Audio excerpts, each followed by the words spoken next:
I'd like to welcome the members of the Merseyside Residents Association. This proposed solar complex is a huge site. It's 37 hectares and that's equivalent to 67 acres. Or in layman's terms, it could be described as 38 football pitches, which, as you can imagine, is absolutely huge. If approved, it's a foot in the door on Wirral for Chint Solar, a Chinese multinational company that's got absolutely no local connections. It does have operations in Europe, but now it's branching out further and into the UK. I give you a question. I agree with you. I think medicine is a vibrant community and they know their own mind best. And that community is more than able to hold people who are accountable. It's no good us holding a meeting. We need you who are accountable to us to be there and tell us what you will do.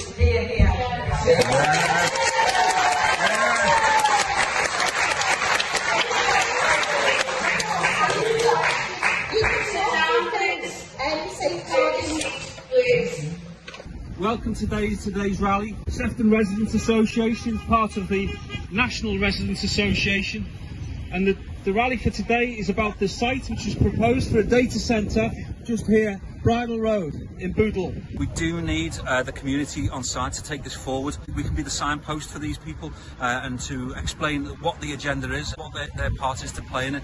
But that's what it's all about. The National Residents Association, the Sefton Residents Association, is here to represent the interests of the residents of the community. We need to take the power back, and that's really what it's about. And by doing this today, we're to step in that direction that we need to take.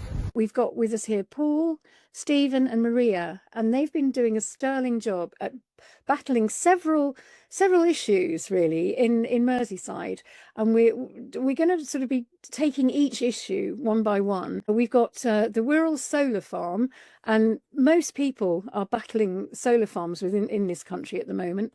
We've got a real problem with solar farms and wind farms going up on our farmland, taking away very valuable arable and livestock land, and it's really tragic. So we've got that, and we've got the HMOs, which is the houses of multiple occupation, and what's going on with those, and that's linked in really to what's happening with the migrant situation in the UK.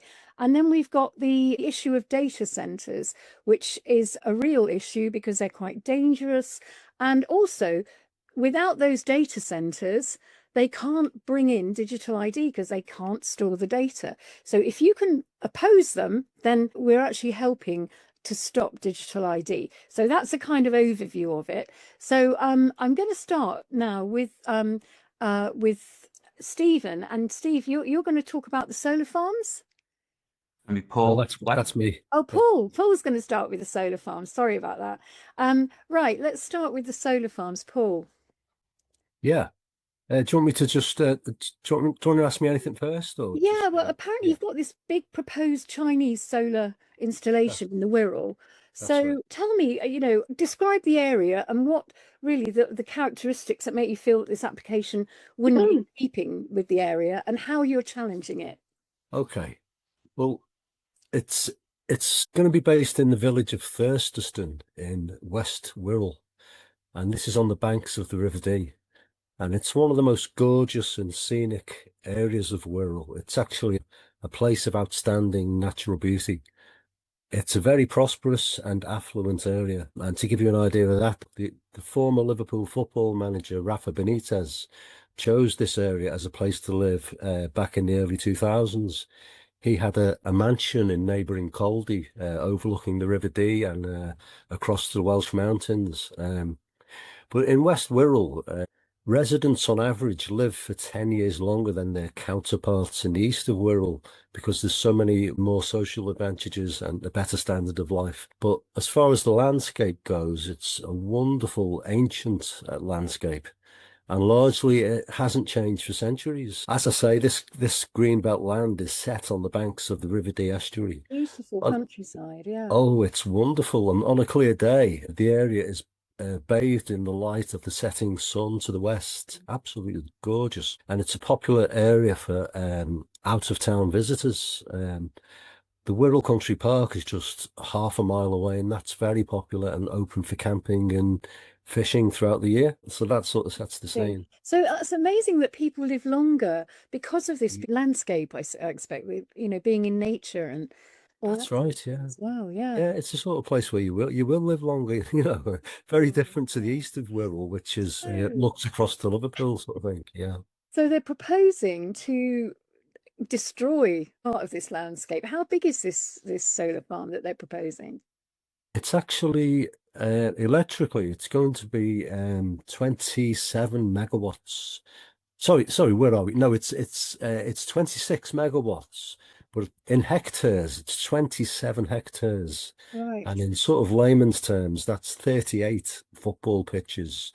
So it's by no means the biggest one in the country, but it's certainly getting there. It's certainly Yeah, and it is in quite a big. a place of outstanding beauty as well, and Yeah.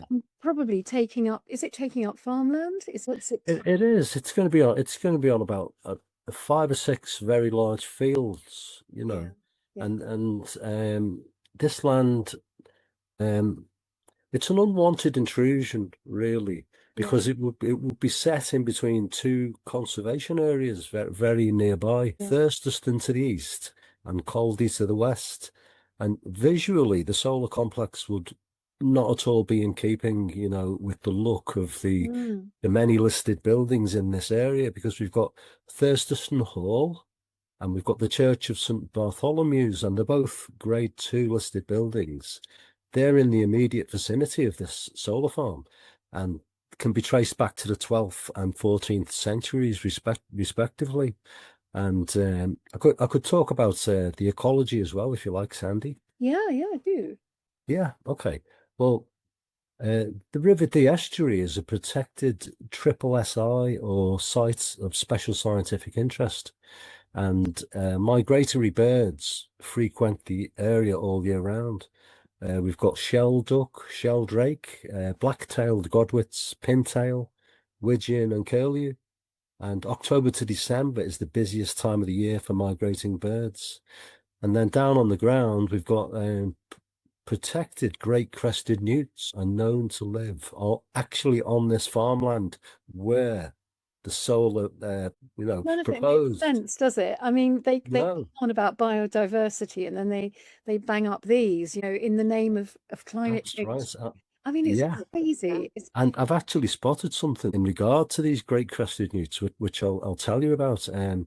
So these great crested newts, they're known to live on this land, and they breed in the many small ponds that are found in the area.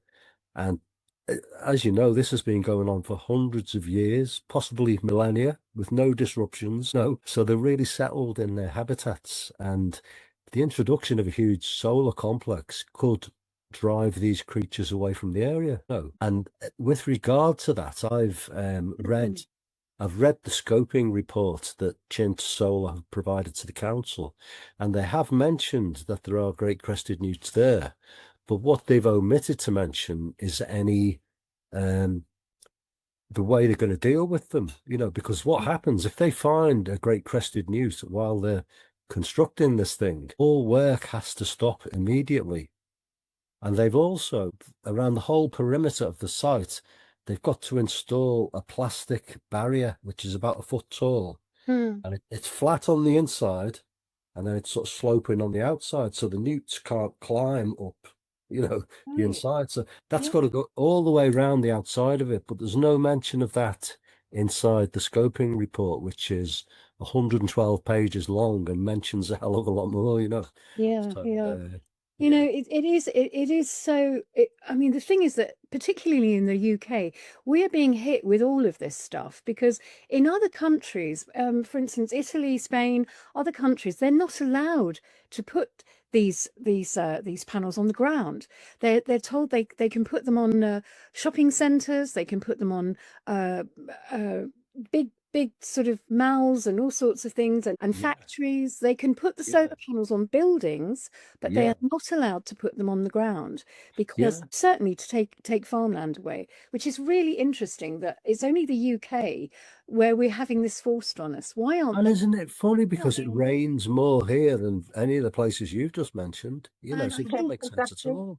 Yeah, it's a really interesting point, isn't it? And we're being hit with so many things, so much nonsense that we've got to. It's almost like playing whack-a-mole. We're just battling this, that, and the other.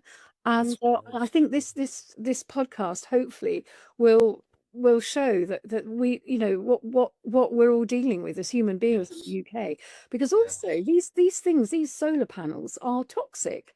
So if, for instance, there's a hailstone, storm, which we've had recently, that breaks them, all those toxins leach into the land, and your newts and your birds, they're gone. And And also, the other thing is the trustworthiness of the organisations, because if they're not installed correctly, the same thing happens. You know, they can break down. it's cheap Chinese stuff. I mean, is it actually a Chinese company that's doing this? It is. They were set up in about the 1980s, I think, and they've spread. You know, they've spread across into Europe, and they've got about 4 more propositions in this country. Yeah. No, it is outrageous, because if it leaches into the land, it also takes the land out of production for 30 years. That's right. And that's a real problem. That's right. It's outrageous, really. So what kind of support have you got in the local area for this campaign against these panels? Well, we held an outreach day in West Kirby on the 10th of January this year related to this, and we gave out 300 solar complex leaflets very quickly, and we held interviews with several members of the public, and I'd say 99% of these supported us wholeheartedly. You know, very strong support we got. Yeah, I'm not surprised. And as it goes on, and as the planning application is made, if it's made, that is when it'll really start getting interesting, because we're getting people to object, you know. And we've got the information ready to get out there with it. We've got slips, and on these slips we've got links that people can follow to go to the council, to go to the planning portal, and to put their complaints in. And then we'll be putting QR codes on these leaflets, so that people can come to our website and then find what to say. You know, all the advice will be there for them to make a very detailed objection. So that's all in hand.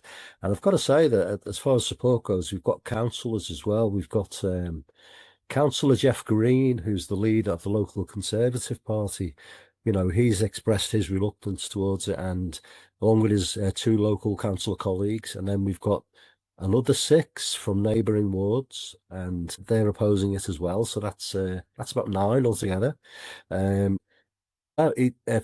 of the councillors on Wirral are Green councillors, and I spoke to one of these back in December, and she said she was dead against it. You know, I don't know about her colleagues, because you can't really say, because of the climate change aspect of it comes in, and you don't know how objective they're going to be when that comes in, you know. So yeah, I mean, isn't it mad, honestly? And what I don't know whether I've mentioned it before, what you've done is you've formed a residents association to battle all these different issues. And as a body of people, do you think you have more clout within the council if you're all united in a residents association? Because residents association, it sounds a bit boring, but actually it has huge power, doesn't it? it's great, because we back ourselves up when we're out there speaking to the public. We wear yellow vests, and we wear a lanyard with a an official name on it, and a photo, and all this, and it's got our little crest on it, a Wirral Residents Association crest on there. So, and people look at you and they respect you for that, you know. So that's great. So it really does galvanize people together. The councils tend to take you more seriously, instead of it being individuals that they can target. They can be really horrible to individuals. We've had a little bit of success, you know, Sandy, because we did get an investigation mounted on other issues, so we're making a little bit of progress as we go along. It's very slow, as Stephen or Maria will confirm. It's very slow progress, but we are slowly getting there. Yeah. So how detailed are this company's submissions to the council? Have they put detailed? I've got quite a lot to say on this this one, yeah. Very comprehensive. Chint Solar have employed an Edinburgh-based consultancy firm to make a very, very professional application to Wirral Council. And this is the scoping request, and it's over 100 pages long. And it contains, I've read it, that's how sad I am, and it contains all the required information. Someone has to. Yeah, yes, dead right. I'm glad it did, because I found a few howlers in there, but it covers ecology, archaeology, cultural heritage, historic environment record, landscape and visual impact assessment, geology, hydrology, flood risk and soil assessments. So as you can see, it's very comprehensive, and it also describes the construction phase, and it gives you a big long list and description of the equipment that's going to be installed on the site. So inverters, panels, 33 kV cable, a substation, and all that sort of thing. So they must have employed professionals, scientists and planners in order to make a very detailed and polished case to Wirral Council. But like I said, there are two very important omissions. The first one I told you about with regard to the great crested newts, but the other one is there's no reference to battery energy storage systems. Okay. The problem there is, if this thing is going to function correctly, it needs to be able to store electricity to release it at times of peak demand, in the evening. So if it hasn't got battery energy storage systems, all it can do is create power there and then and just supply it there and then.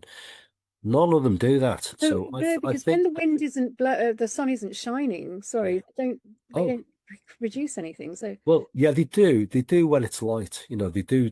But if it's sunny, then it produces more electricity. If it's just sort of dull day, then it produces a lot less. That's the way it works.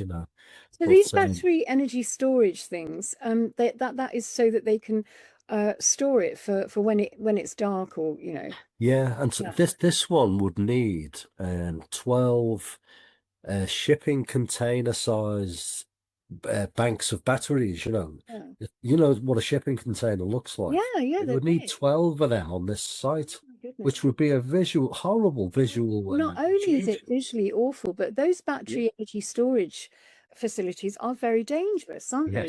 Yes, they are. Burst into flames very quickly. They can. Yeah, and they can go into thermal runaway, which means once one battery's on fire, all the rest come out in sympathy, and there's a huge blaze. And the problem with that is, when the fire brigade turn up, they're only just starting to get to grips with these things. They get the training up on how to deal with them. But if you chuck water on it, it makes it worse. It makes it short circuit. So there was one in Liverpool, wasn't there? Yeah. Yes. When was that? About 2 years ago, I think. Yeah. And it took days. Was it days to put out, or? 56 hours, I think it was, 2.5 days. Yeah, something like that. Yeah. Right. That's unbelievable, isn't it? I mean, it is. But it's so dangerous. Plus, the other thing attached to that is it gives off toxic carbon monoxide and other toxic gases, and people in the area would have to get inside and shut the windows, for 2 days. It's just, and what I was going to say is, I think they've omitted to mention this because of that, And when the planning application is made and councillors look at it, they're non-specialised and they won't know about this sort of thing, unless they're really dedicated and know what they're doing. Most of them will just turn up and tick boxes, and they won't sort of ask the right questions that need to be asked, So. Gosh, it's awful. This technology is so toxic, and do we need it? No, we don't, because renewable energy doesn't work. It doesn't actually fulfill any part of the grid. That's the thing, is that they've literally stopped all the things that do create energy, and this tiny slither of renewable energy, if you look at the pie chart of the whole grid, it's a tiny piece of it. And if they're putting all their money into developing it at great cost to we the taxpayer, as well as our bills going up, it's outrageous. you know, getting rid of coal and gas and everything else. And this is their whole thing, isn't it? To get rid of what is really productive and what really works for our economy, and replacing it with something that doesn't work, that isn't really fit for purpose and is toxic. Crazy, isn't it? It is crazy. I mean, Yeah. I mean, the way the world has worked up until now, as far as I'm concerned, it's been fine. It just needs fine tuning, really. Yeah. I just don't agree with the wind or the solar or any other of the alternative energies, really. They don't stand up for me, and the finances don't stack up either. You know, I don't get it. No, I mean, I honestly do believe it's a way to destroy the economy and keep us cold, and you know, and also to destroy our farmland. So it's keeping us cold, hungry, and poor. Yeah. Basically, I don't see that it serves any other purpose, and that's the problem. So how will you be encouraging the public to object to this planning? Well, by paying visits to the local area, like we did in early January, you know, the response we got was absolutely fantastic. We did a video, it's about 15 minutes long, and we did interviews with people on site. They were all very positive, very supportive. And when we finished there, we went out to the location itself, just to give the public an idea of what it looks like, how beautiful it is, you know. Yeah. And we've put that video out on YouTube, and it's on the Wirral Residents Association website. So we're getting that information out to the public, so they can see what's going on now. Fantastic. And hopefully this will you know, embolden other people to form residents associations. I mean, I know we're forming right now where I live, and there are several across the country, isn't there? Isn't Burnley one? And there's quite a few that are popping up. Yeah. You're up in Scotland, far north of Scotland, all the way down to Land's End, down to Cornwall. So we could do with a few more, got to be honest. But we're doing what we can to try and encourage the formation of as many as possible. I work for the Light newspaper as a news researcher. Oh, fantastic! And I've been, as part of that, as a little sideline, I've been collecting information on data centers, solar farms, facial recognition, 5G, wind turbines. I can't think of them all right now, but I've been collecting news articles on these. With the intention in the future, as we get new residents associations forming, they can look at this information I've gathered and find their area and read about what's going on. So that's going on at the moment. You know, we just need to get more groups forming. Lovely. Well, you've really, you know, you've set it out now. We've got Stephen and Maria here. Have you got any more to say about this particular issue, the solar farms? Yeah, it's great to see the work that Paul's doing with the team over there. Completely new topic for the Residents Association, very diverse, and we're addressing all of the issues that are being forced upon our boroughs by central government, really. And clearly the local councils are not doing enough to represent the interests of the residents. So we're taking it into our own hands. We're really just a bunch of local residents using a bit of initiative and a bit of will, and really just making the voices heard for our communities, because nobody else is doing it for us. So we've just got to do it ourselves. On our own, really. No one's going to do it.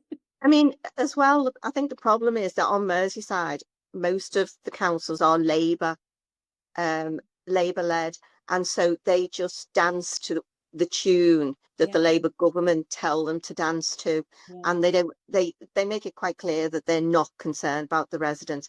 But I think a solar farm of that size, it beggars belief that they could just impose something like that without any consultation whatsoever with these people.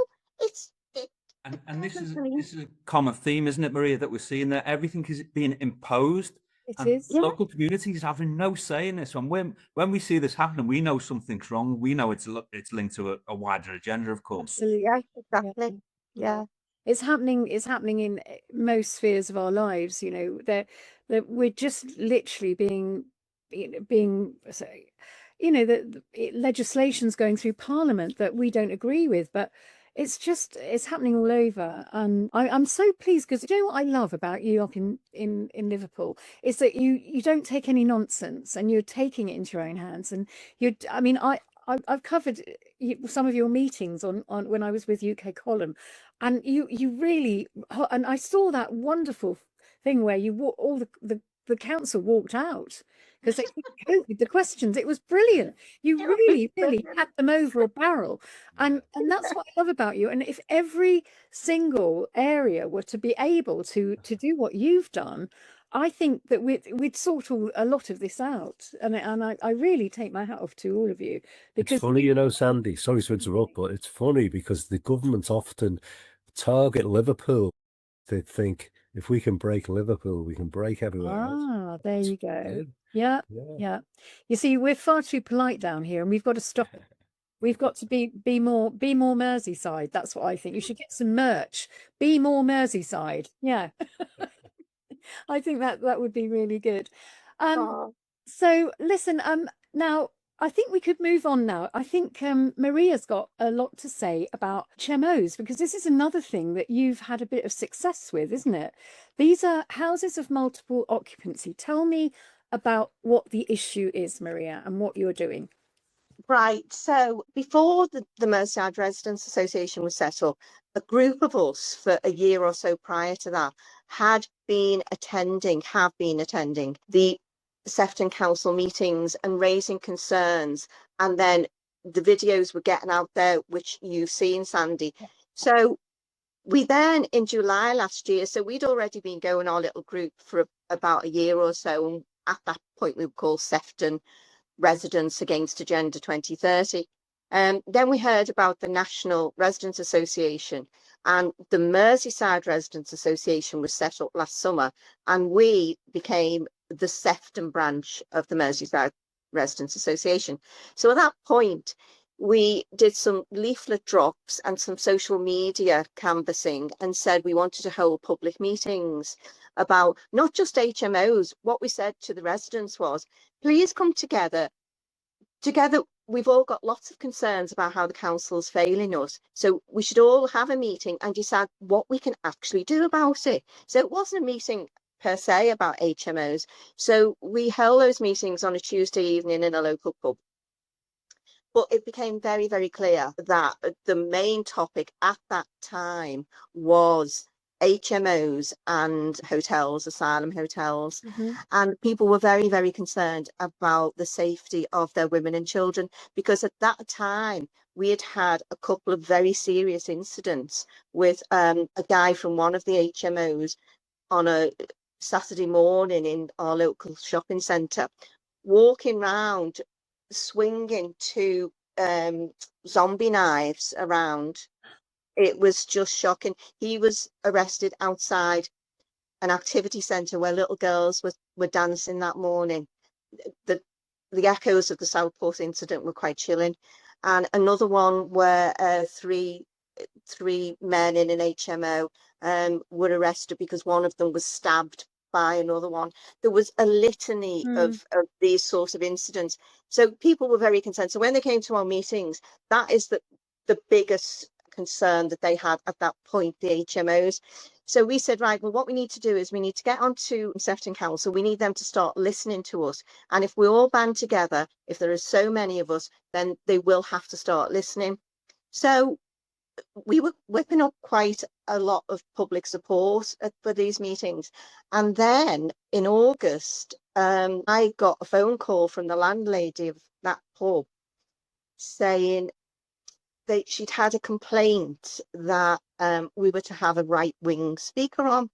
Well, we weren't, but that's irrelevant anyway. As far as I'm aware, it's not against the law to be right-wing, but we weren't having a right-wing speaker on. So she said, they try and if you've got any issue with migrant hotels or whatever, that's the label that they. So Merseyside police have got involved with this, haven't they, Maria? And they made the approach to the landlady essentially. Well, And that was further to the council meeting we'd attended, wasn't it? And you put the question directly about the safety aspect. But I think the thing is that, so I said we didn't have a right-wing speaker on. So she said, okay, that's fine. And then, so still have your meeting. And then a couple of hours later, she rang me back and said, the Merseyside Police Licensing Unit have been on to her brewery. Her brewery got onto her to say that they didn't want our group meeting. And she was to cancel our meetings because of what the Merseyside Police had said. So we then arranged with another pub, and we publicised that on social media to say, here, we're meeting here now.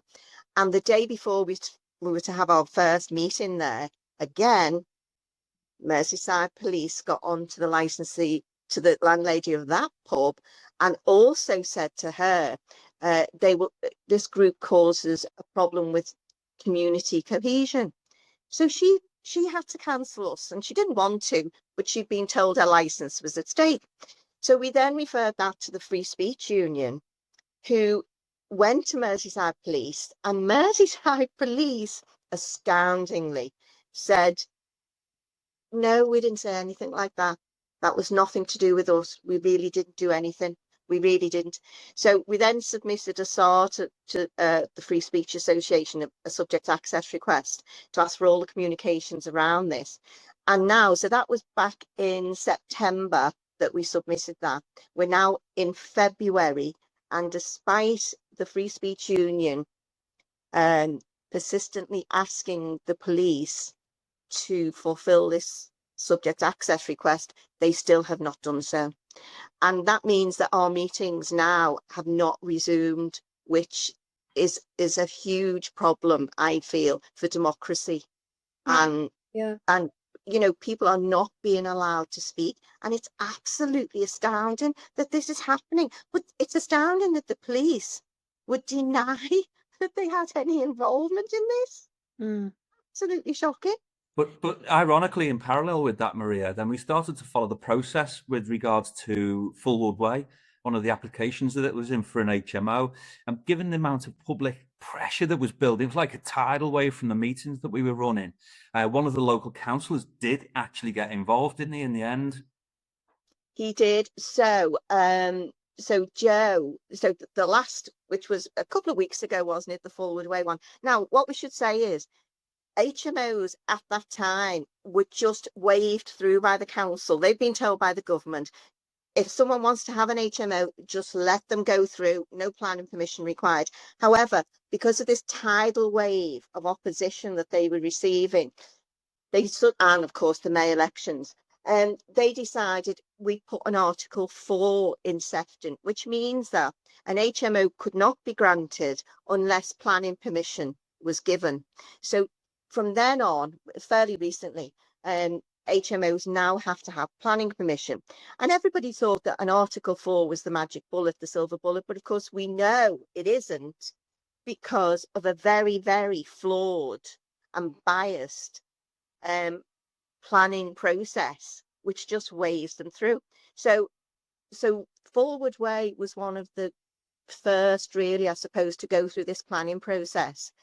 And we looked at the planning report, which said there are no problems with this, there are no problems with community cohesion, despite the fact that it mentioned that 500 residents, well, this is it, 500 residents had signed a petition to say we don't want this here, we've got enough HMOs here.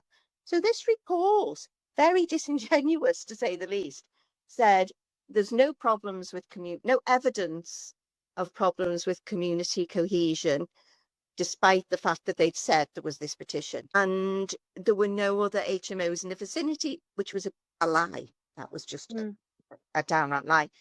So this councillor, good on him, he's the only one who has put his head above the parapet, and he's a Labour councillor.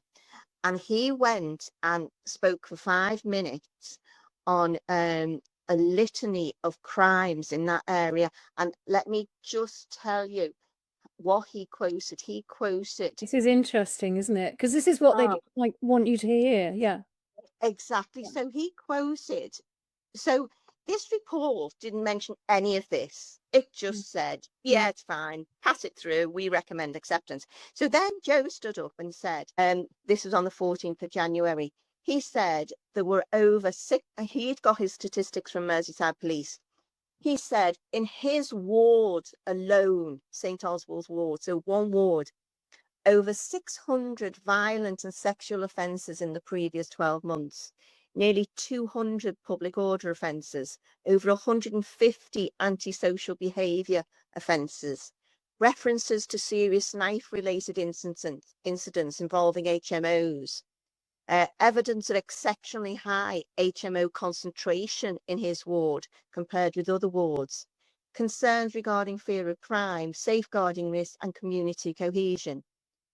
And a direct challenge was made by this councillor at the meeting, asking why none of this police data was obtained and none of this had been included in the report at all.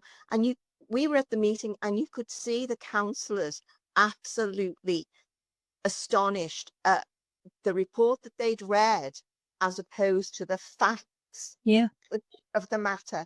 It was shocking. And they unanimously rejected that HMO on the basis of Joe's testimony, Councillor Johnson's testimony.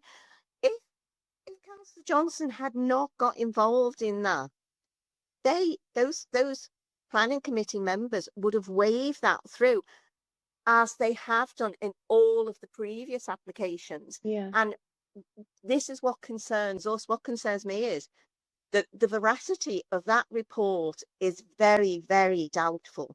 And we're going to submit a letter to the Sefton Council Planning, quoting why we think that that report was so very flawed. But more importantly, any other previous reports on other HMOs will have just been waved through because they haven't had the benefit of councillor involvement.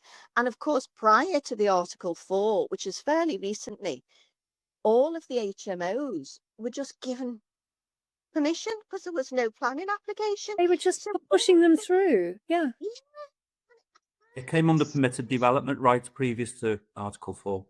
And it's just astonishing that they have so little concern for the residents, because the residents are concerned that these men are they've got no documents, they're totally unvetted, undocumented. We have no idea how old they are, what their previous record is, where they're from. We have no idea about these people.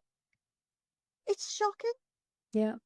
I mean, I this is the argument I've always had when people say, oh, you're being racist, challenging this.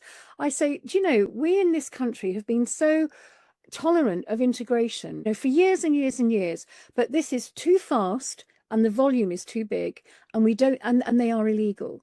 And this is what really gets to me, is that people immediately want to stamp you with the racism label, and it's not true. It's genuine concern for genuine problems. And I don't buy it anymore. And I think what you've done is amazing, because if the residents of Essex with the Bell Hotel went through that process, they and all sorts of other HMOs and hotels, they wouldn't have this problem. And you've kind of made a blueprint for all of that in order to challenge it, haven't you? I mean, it's brilliant. I will actually include all the links that you got at the end, for this when it goes out, because it's so important that people know that they have got the power to challenge things and get things done. It's awful that we have to do that, but we have to. We are fighting for the freedom of our country and the freedom of speech and the freedom of our liberty. Absolutely, Sandy. And they've been very well documented, the whole process right through, with the help of TPR Liverpool on YouTube. They made recordings of the council meetings that we've been attending. So a very good record of what's been said and what's done there. And it was heartbreaking to listen to one of these stories of one of the residents at that meeting, at the planning meeting, just in January there, the experiences she'd gone through, and other residents and other neighbours they are having to live with on a daily basis in the area. But as well, Sandy, I think it's also important to point out that the attitude of these councillors on the whole is diabolical. We've got one on side, but on the whole, in the clip that you've got there, I challenged Councillor Liz Dowd, who happens to be married to Bootle MP Peter Dowd, and I challenged her to say, we have concerns, we have concerns, so why won't you arrange a public meeting and listen to our concerns? And she, in the most arrogant manner ever, said, well, the people of Netherton are very capable of having their own meeting. It beggars belief It does. that an official could actually make such a very stupid, Yeah. arrogant statement. But I think that the thing is, I think we've brought pressure to bear because we've let the residents know what's happening, and pressure's been brought to bear on that Councillor Johnson. And there's also the fact that there's the upcoming local elections in May. I think that probably makes quite a bit of difference. But I think people need to pressure their own councillors in their own wards and say, you represent us, you're paid to represent us, so start doing it now. And if enough people get onto their councillors to say, we want you to start looking after us now, okay, I think you may get a few more Councillor Johnsons, I don't know, but that's the way to do it, because they are the councils are the government's foot soldiers. Without the council doing all the dirty work for them, then the government can't succeed with these horrendous dystopian plans. We have to hassle, we have to maintain solidarity against our councils, particularly, as I say, the Labour councils, because they just, they're handmaidens for the government. Well, do you know, I tend to think it doesn't matter whether it's Conservative, Labour, Lib Dems. I think they've all been captured by the agenda, by the WEF. They're following orders from way above. It's almost like there's a uni-party thing going on, because the Conservatives also made horrendous decisions, and have done for a long time. And so I just think that we have to look at it as an assault, no matter what government we've got in. I honestly don't think this can be solved by party politics. I think the people have got to take the action into their own hands and that's one very important aspect, Sandy, is because people are caught in an intergenerational left and right wing paradigm that simply doesn't exist. We're living it now. Whichever government is there, it's just agenda which is being forced upon us, whether it's left or right. The world's at a very different place now, and that really reinforces the fact that why we need to, as residents, start to make our voices heard and take our power back from within our communities. I firmly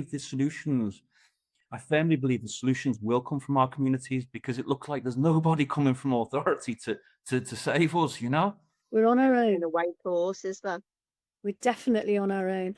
Well, I think that's an absolutely brilliant summary of what you've achieved in Merseyside.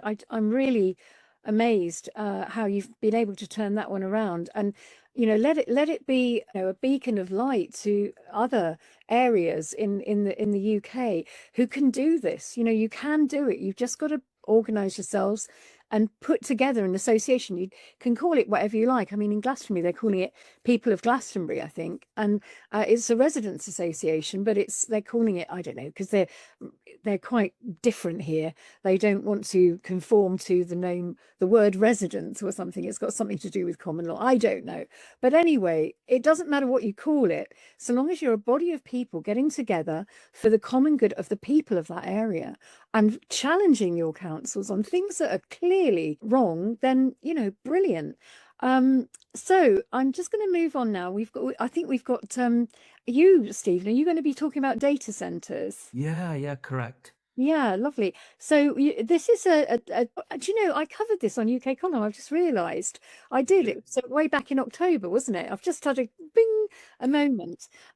So it's a Bridal Way, Bootle, Merseyside. So tell us all about this application for a data centre and how you dealt with it. Yeah, sure. Let me give you some of the background then. So it came to our attention through a news report, actually, that was online, and it was about the application that had been submitted for a data center in the Netherden area, again, north of Sefton. So it immediately drew our attention, and the data centers are being rolled out across the country to support the surveillance infrastructure, digital ID, the surveillance measures that have been implemented, and again, it's been forced upon us with no mandate from the people. So so we all stepped up to the mark and started to get the troops rallied, really. So the first stage was to inform the local community, because that's really important. When the local community, and when we need the numbers, that's where the numbers come from, is the local community, but they need to be informed.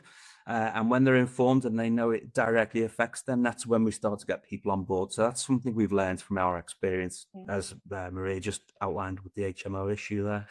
So what we did is we leafleted 1,500 local homes to highlight the risks that come with the data center to the local community. And incidentally, just as a side note as well, I live not too far from where this proposed site is, and I got a leaflet through the letterbox from National Grid telling me about how to prepare for power cuts. So again, the evidence was starting to match up. Red flag. So we held an outreach you'll have seen the footage from that, in the local community, local to this site, the proposed site. It's a huge site. It's on 10 acres, 485,000 square foot facility. I think built over 3 levels. And when we talk about power shortages and the consumption that this site is taking, and as this information comes from the news article, linked to this on the online, and the data center actually consumes a 58 megawatt load. That's the power of the equipment in this data center that runs on computers. Now, if you look at it in terms of anecdotal information, we've done the equivalent calculations, and 1 megawatt is equal to 670 to 830 homes. So that's like putting a consumption load, an additional consumption load on the local infrastructure of equivalent to 48,000 new homes. So, and with no detailed information as to where that's coming from and the impact on the local community.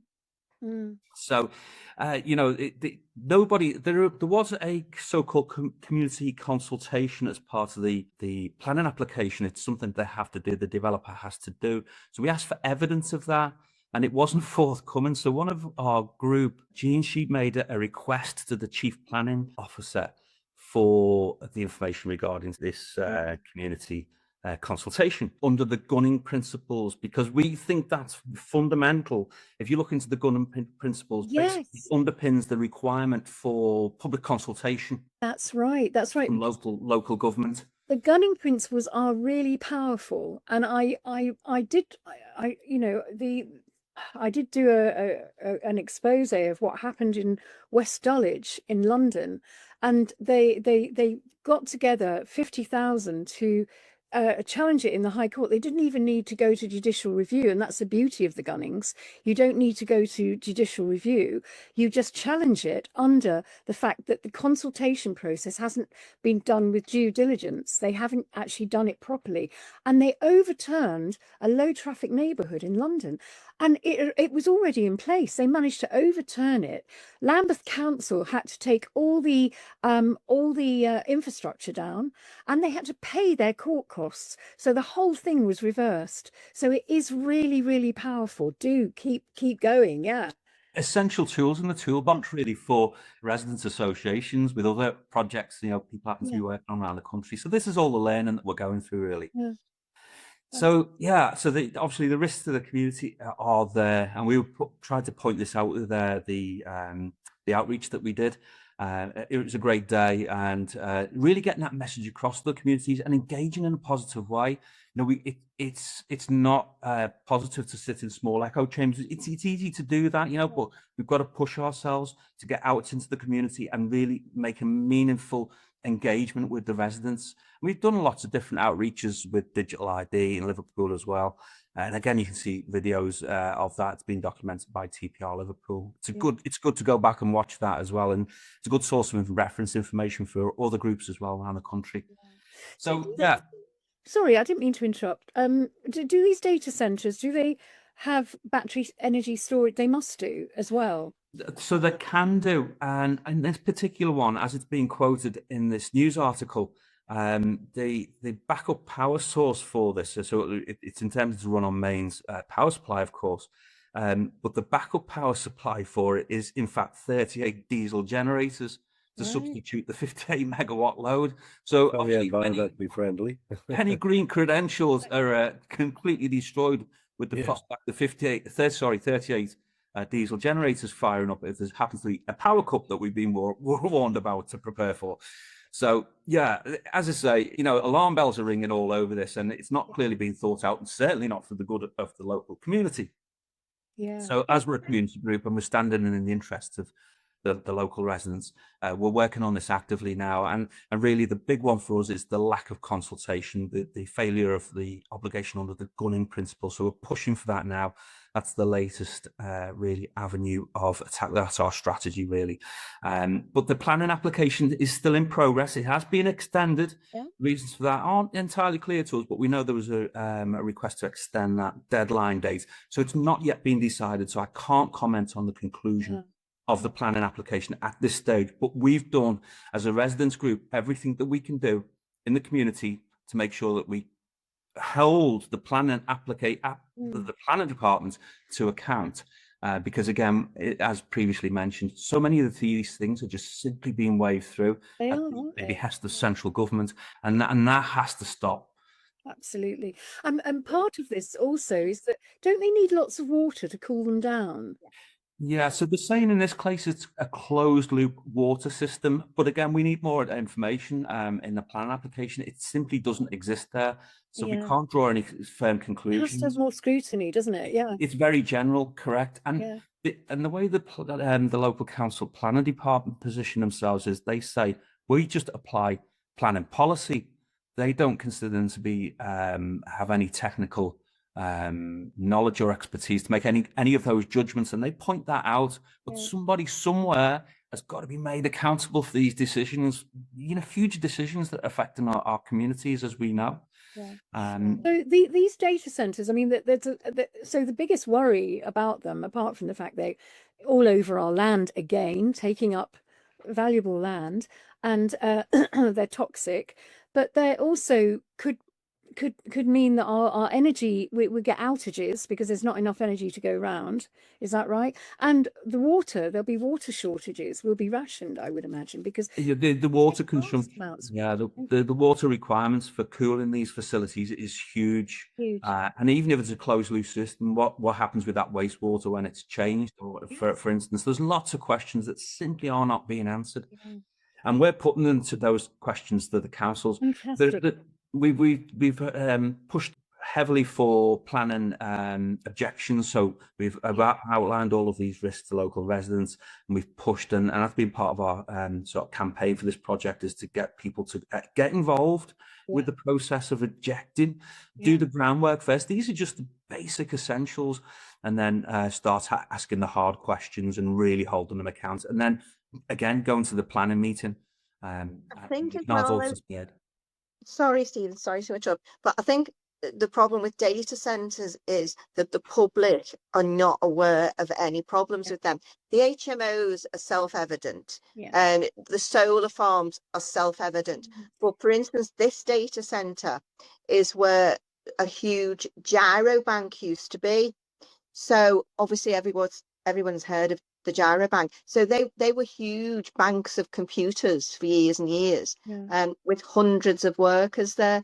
So people in that area are used to having the gyro bank there with thousands of computers, and they see a data center as simply being a continuity of what the gyro bank was. So the general public will not have a clue about any problems with data centers. They will simply think, that's good, it's local employment, etc., etc. And I think getting the message to the general public about data centres is possibly going to be a bit more difficult. Yeah, and interestingly enough, that was some of the feedback actually from the outreach work that we've done, that it would bring jobs to the local community. Obviously, that was an assumption that clearly is not correct, because these data centres are simply manned by security on the gate and maybe some maintenance. These will not be staffed by anybody. They do not bring jobs to the area. So, in terms of the collateral benefit, there's none to these data centres. They're trying to, they're trying to con us in so many ways. And you know what, I suppose really with the data centers we need, so as Maria was saying, we need more information to get out to the people about the data centers. And you've obviously got leaflets going out and stuff, and do you think that people are beginning to engage with you more?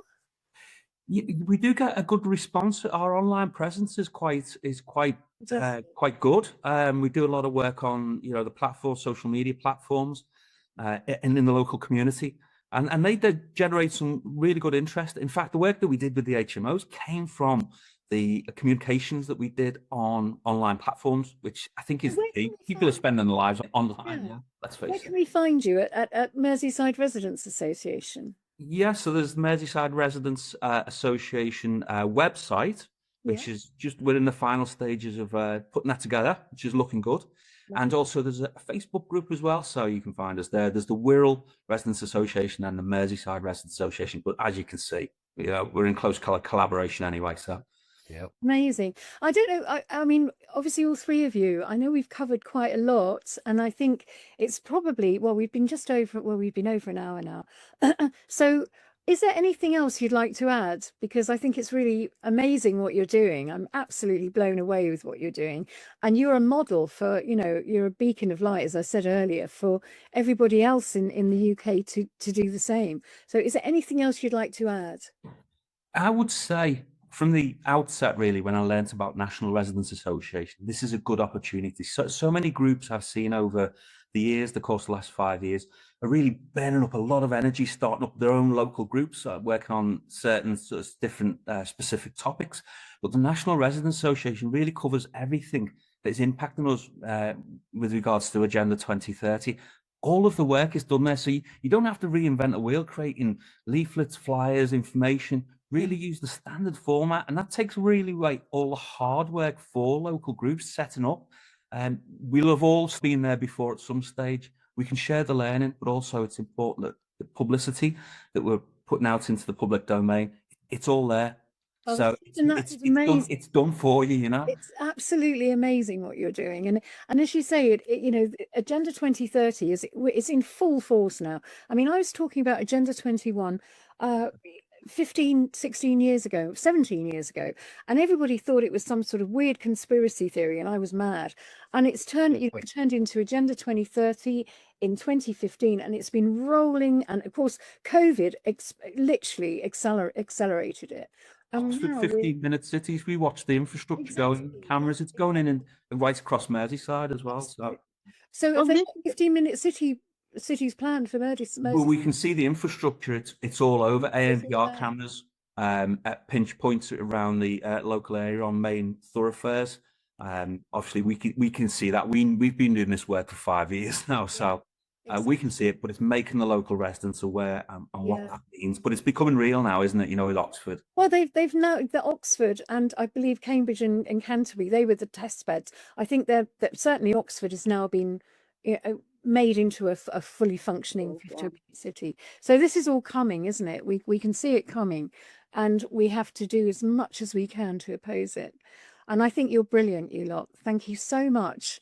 Absolutely sterling work, I have to say.